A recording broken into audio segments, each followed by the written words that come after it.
જયમાળી ખેડાના વિશે આપણે વાતો કરતા આવ્યા છીએ. હમણાં જ આપણે પ્રસંગ ઉજવ્યો શ્રી કૃષ્ણ જન્માષ્ટમી, અને આજે શ્રાવણ મહિનાનો અંતિમ સોમવાર. આખો મહિનો આપણે ભગવાન ભોળાનાથને જલાભિષેક, દૂધનો અભિષેક, અન્ય અભિષેક તેમજ બિલ્વપત્ર પણ અર્પણ કર્યા.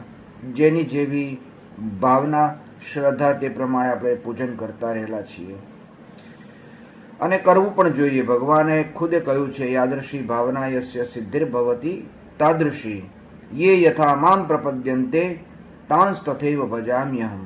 જે મને જે રીતે ભજશે તેને હું એ રીતે દર્શન આપું છું, એના કાર્યો કરું છું.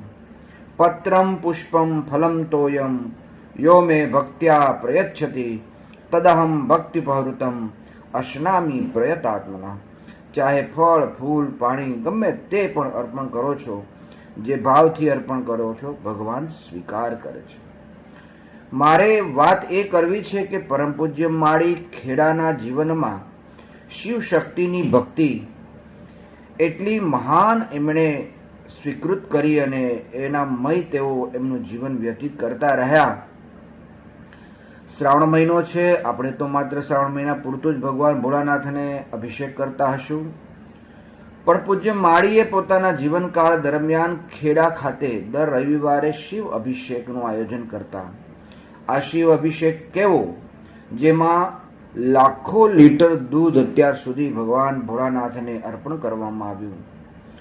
પૂજ્ય માળીની સેવા ભક્તિ એક ક્રાંતિકારી વિચારો સાથેની રહેલી છે.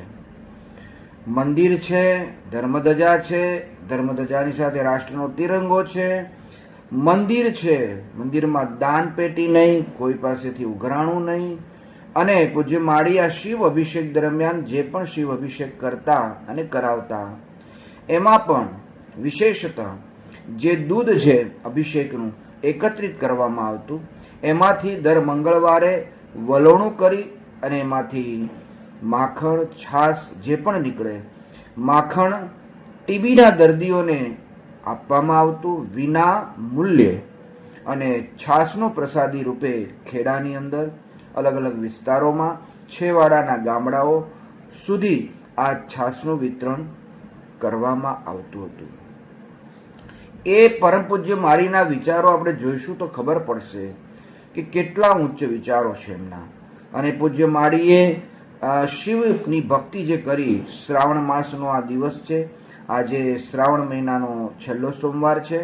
આપણે પરમ પૂજ્ય માળીના જીવનમાંથી એવી શીખ પ્રાપ્ત કરીશું કે શિવ અને શક્તિની ભક્તિ માત્ર પ્રસંગોપાત ન કરતા નિત્ય આપણા જીવનનો એક ભાગ બનાવીએ, આપણા જીવનની અંદર એક નિત્ય ક્રમ બનાવીએ, તો અવશ્ય આપણે એ શ્રદ્ધા અને વિશ્વાસ સાથે એ દેવ પૂજાની અંદર જોડાય અને સફળતાપૂર્વક આપણે સેવાકી પ્રવૃત્તિઓ કરી શકીશું.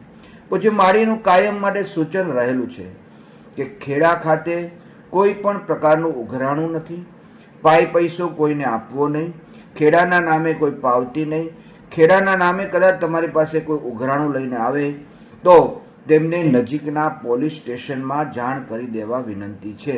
આટલા સુધી પૂજ્ય માળીનો આદેશ. તમે જુઓ તો ખરા, કેટલું નિસ્પૃહી જીવન, કેટલી નિસ્વાર્થ સેવા. આવો નાગેન્દ્ર હારાય ત્રિલોચનાય ભસ્માંગરાગાય મહેશ્વરાય નિત્યાય શુદ્ધાય દિગંબરાય તસ્મૈ નકારાય નમઃ શિવાય. ભગવાન ભોળાનાથને નમન કરી, વંદન કરી આજના શ્રાવણ મહિનાના સોમવારે ભગવાન શિવની ઉપાસના કરનાર પરમ આદરણીય વિશ્વવંદનીય પૂજ્ય માળીને પણ પ્રણામ કરીએ.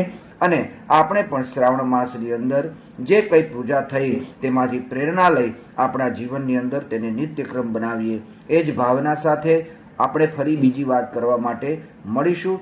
ત્યાં સુધી સૌને જય માળી, જય માળી, જય માળી.